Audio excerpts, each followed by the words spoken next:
Bom, nós seguimos então falando sobre a guerra na Ucrânia. Vamos conversar agora com o cientista político e diretor da consultoria Eurasia Group, Christopher Garman. Bom dia, Christopher. Seja muito bem-vindo aqui à CNN. Eu espero ter dito seu nome corretamente. Não, perfeito. Um grande prazer estar aqui com você. Christopher, primeiro eu queria que você fizesse uma avaliação dessas últimas falas, especialmente do presidente Volodymyr Zelensky, que tem tido uma fala cada vez mais contundente, fazendo um apelo, e foram muitos os apelos que ele tem feito, para sentar e dialogar com o presidente da Rússia, Vladimir Putin. Isso é possível, no seu entendimento? Possível, sim. Nós, até na Eurasia, nós atribuímos uma probabilidade de 30% para nós termos um cenário onde nós temos uma desescalada e um diálogo diplomático que gere dividendos. Os russos estão pagando também um preço enorme na sua respectiva economia, as dificuldades militares foram maiores do que eles anteciparam. Então, se tem uma saída diplomática, seria algum acordo, né, que poderia entregar, pelo menos parcialmente, as demandas dos russos de um compromisso mais permanente da Ucrânia não entrar na OTAN. É possível, mas não estamos vendo isso acontecendo. As declarações, nós temos duas manchetes simultâneas. De um lado, declarações do Zelensky e até negociações que estão andando entre os ucranianos e os russos, mas, ao mesmo tempo, as declarações do Putin de Moscou são extremamente belicosas. Não estamos vendo sinais de uma tentativa de uma desescalação. E nós estamos vendo também as imagens no chão, aqui um confronto militar cada vez mais brutal, com cenas horrorosas, como nós estamos vendo hoje de Mariupol. Nós tememos e esperamos que devemos continuar nessa seara nessas próximas semanas, nesse próximo mês. Infelizmente, parece que nós estamos caminhando para semanas muito difíceis pela frente. Mas tem chance, sim, de uma saída diplomática, achamos difícil. Do ponto de vista tático, a gente tem visto do início da guerra, e a gente tem muitas informações, a gente tem que fazer sempre essa ressalva pelo lado ocidental, então são muitas informações que vêm de agências de notícias ocidentais, e desde o início existia uma versão de que as tropas russas estariam perdendo muitos de seus soldados, que eles estariam cansando, que haveria maior resistência dos ucranianos. Com o passar do tempo, a gente consegue fazer esse tipo de avaliação ainda? Me parece que isso de fato foi o caso, na nossa avaliação na Eurasia. Relatos que o presidente Putin, furioso com seus respectivos generais, que ele de fato tinha expectativa de uma vitória muito mais rápida, isso não está acontecendo. Agora, em contrapartida, a força militar russa ainda permanece desproporcionalmente muito maior e com poder bélico do que dos ucranianos. Então, na nossa expectativa, acreditamos que os russos vão ser bem-sucedidos nos seus objetivos, particularmente em assumir controle de Kiev, da capital do país.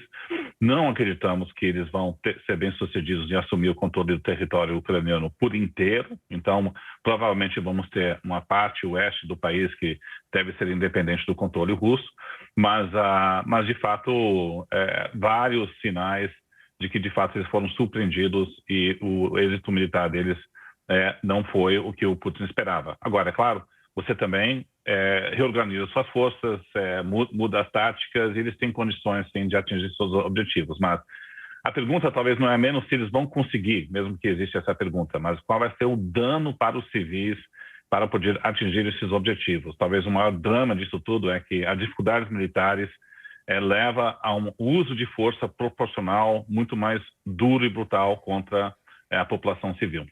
Professor, queria destacar dois aspectos dessa ajuda da Itália. Primeiro, as perdas culturais durante um processo de invasão, um processo de guerra. São, às vezes, patrimônio que a gente jamais vai recuperar do jeito que esteve antes.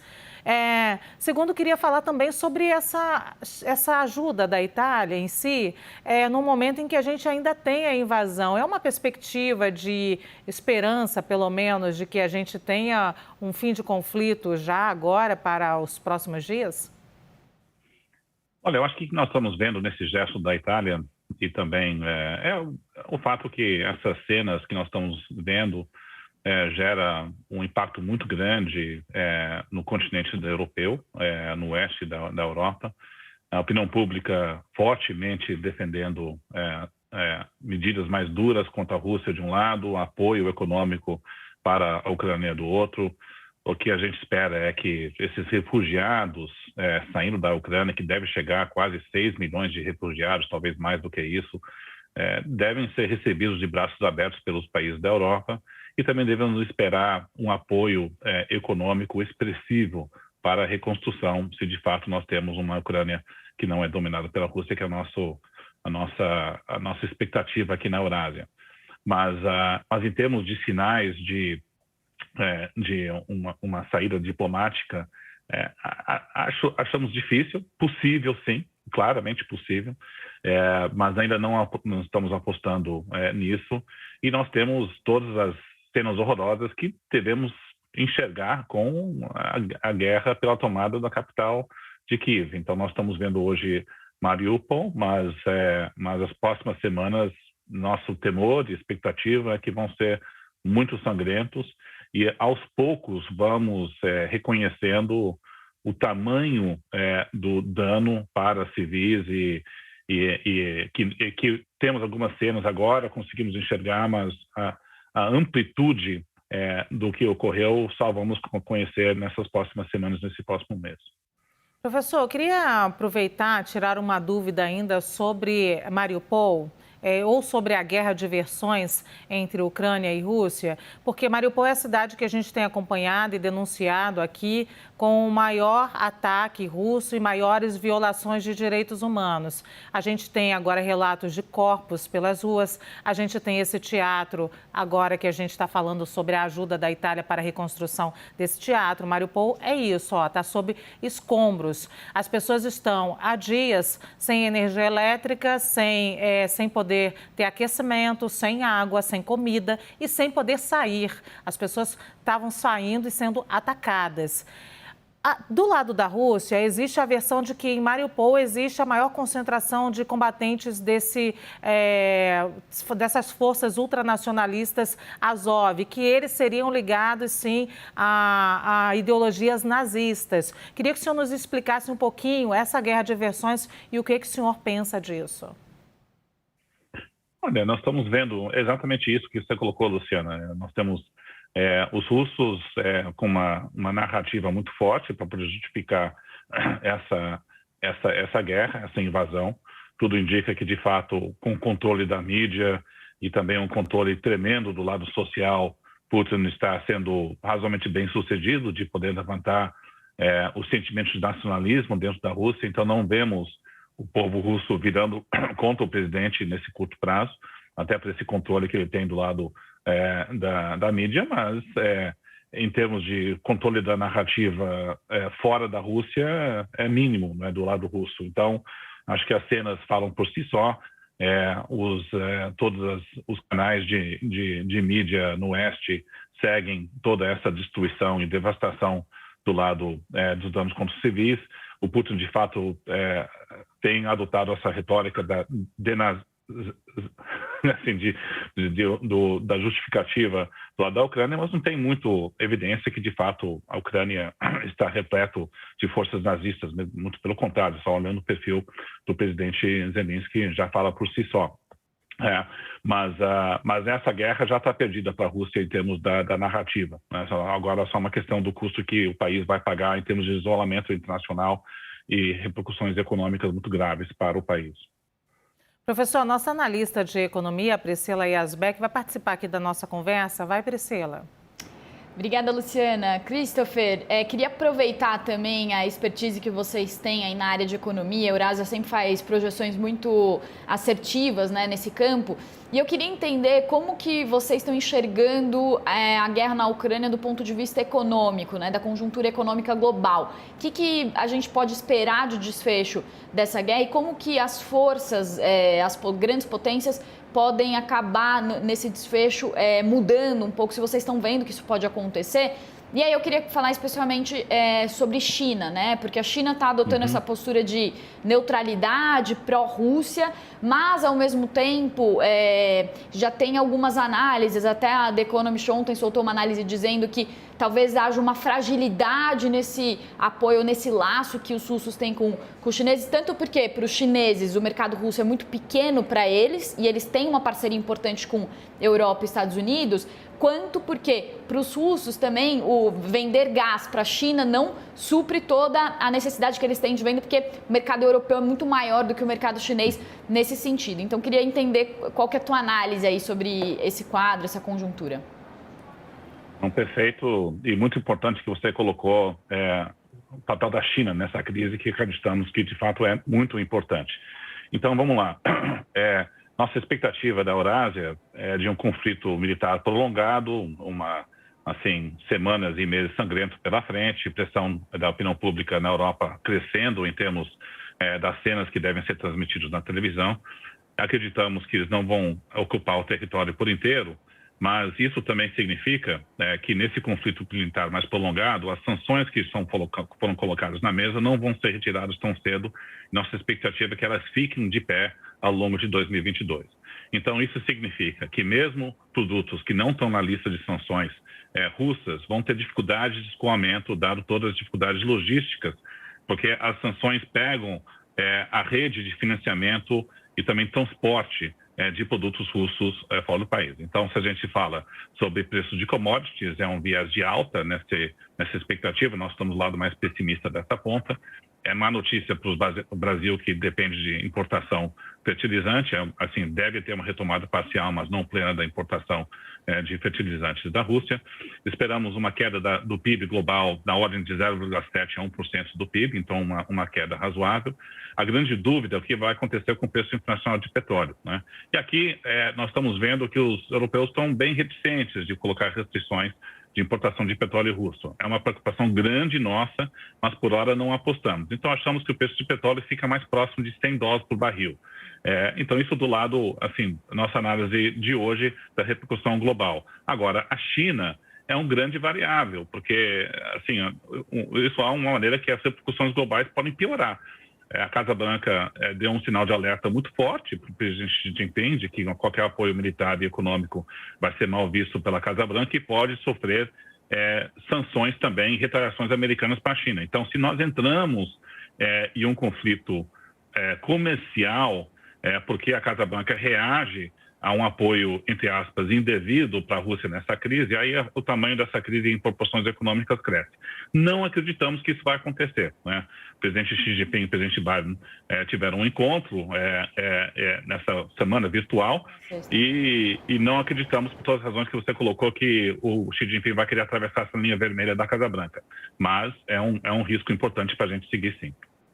Professor, eu gostaria de trazer agora as informações de agora pela manhã, continuando falando de China, inclusive. O ministro das Relações Exteriores da China disse agora pela manhã o seguinte, abre aspas, o país não aceitará qualquer tipo de coerção ou pressão externa, se opôs também às acusações e suspeitas envolvendo o governo chinês no conflito com a Rússia.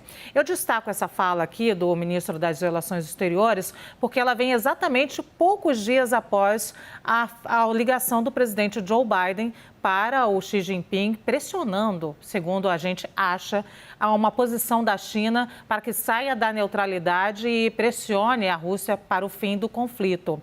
Essa declaração agora, ela soa muito mal quando a gente fala de política internacional, não, professor? Com certeza, é um sinal que a relação entre os Estados Unidos e a China está muito tensa. Eu até diria que a pressão da Casa Branca sobre a China é menos de pressionar a China para se posicionar contra a guerra e fazer um voto nas Nações Unidas, por exemplo, mas é mais para evitar que a China possa dar um apoio econômico e no extremo militar para os russos ao longo dessa crise. É importante salientar que semana passada o Financial Times saiu com uma matéria, né, alertando pelo fato que o governo russo estava procurando ajuda financeira e militar. Essa matéria foi vazada pela Casa Branca um dia antes da reunião do secretário de Segurança americano e o seu equivalente chinês. Isso foi um sinal claro da Casa Branca de que eles estão furiosos com a possibilidade de aproximação da China com a Rússia. E esse foi o teor da reunião entre Biden e o presidente Xi Jinping. O que nós estamos vendo agora do ministro das Relações Exteriores chineses é uma reação a essa pressão americana, que, olha, nós não vamos sermos ameaçados dessa forma. Então, eu acho que o que está em jogo de fato, o grau em que a China pode ser um boia de salva-vidas para a Rússia. Novamente, acreditamos que a China vai encontrar esse fio da navalha de não dar um apoio muito forte para a Rússia ao ponto que possa levar a um tensionamento mais grave em termos de medidas americanas, retaliações chinesas, mas é algo certamente para ficar de olho. Eu acho que a Priscila colocou muito bem um pouco o que está em jogo nessa relação econômica. Não esperamos que os chineses vão virar as costas para a Rússia, não. A tendência é de aproximação econômica, por todas as razões que a Priscila colocou, mas o importante no curto prazo é se a crise entra na China e Estados Unidos ou não. Acreditamos que não, mas é um risco para monitorar. Priscila, a gente está acompanhando também o presidente da Ucrânia, que está fazendo entrevista aqui, é claro, para a CNN exclusiva. Então, vou te pedir para você fazer a sua pergunta. O professor também está com o tempo contado e depois a gente encerra a entrevista. Vai, Priscila. Christopher, queria tocar mais uma vez nesse ponto econômico. Como que você vê, assim, a gente tem a questão da zona de exclusão aérea, né, que o presidente Volodymyr Zelensky pede muito, mas que o Ocidente se nega a fazer porque poderia chegar ao nível de uma terceira guerra mundial. Fazendo um paralelo com a economia, você acha que as restrições, as sanções do Ocidente aos russos também não são impostas de uma forma mais contundente por causa disso, porque poderia levar o mundo a uma guerra econômica mundial? Olha, todos estão flertando na beira do precipício desses limites que poderia levar essa crise a proporções muito maiores, não é? De um lado, evidentemente, a OTAN não quer interferir na guerra diretamente em termos de atender os pedidos do Zelensky de restrição aérea, porque isso poderia ser visto como interferência direta e levar a uma guerra nuclear. E também os europeus e americanos estão tentando também colocar certos limites nas repercussões econômicas dessa crise. Vide que a Europa ainda não colocou restrições à importação de gás e petróleo russo, né? E eu acho que, mas ao adotar as medidas econômicas muito severas para a economia russa, sem tocar nos produtos de gás e petróleo, eles estão tentando encontrar esse equilíbrio entre punições muito severas sem levar a uma recessão na Europa ou uma queda do PIB global maior. Então, é um equilíbrio muito delicado e, ao mesmo tempo, também tentando evitar que esse conflito se expanda, né, para até uma guerra comercial, incluindo a China, né? Então, acreditamos que pode-se evitar esses maus piores, né? Mas é um momento muito delicado geopoliticamente. Não devemos subestimar a gravidade do que pode estar em jogo. Como nós gostamos de falar, os riscos de cauda estão elevados nesse momento, mesmo que não apostamos neles. Muito obrigada, então, o cientista político Christopher Garman, que também é diretor do Eurasia Group, pela essa gentileza de estar aqui com a gente nessa manhã de domingo. Obrigada, Christopher, e também Priscila. Muito obrigado, Luciano.